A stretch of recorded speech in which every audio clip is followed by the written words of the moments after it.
அன்பார்ந்தவர்களே, உங்கள் ஒவ்வொருவரையும் ஆண்டவர் இயேசு கிறிஸ்துவின் நாமத்தினால் வாழ்த்துகிறேன், வரவேற்கிறேன். ஆமென். இன்றைய நாளுக்கான இறை வார்த்தை உணவு லூகாஸ் 20:38. அவர் இறந்தோரின் கடவுள் அல்ல, அவர் வாழ்வோரின் கடவுள். ஏனெனில் அவரை பொறுத்தமட்டில் அனைவரும் உயிருள்ளவர்களே. ஆமென்.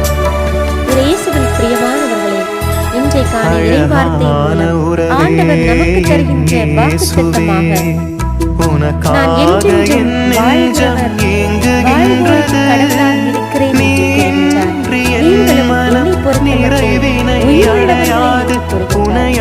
இந்த வார்த்தையை விசுவசித்தவர்களாக, உயிரோட்டம் பெற்றவர்களாக ஆண்டவரை நோக்கி இணைந்து பயணிப்போம். வாழ்வோரின் கடவுளை அழியாத செல்வம்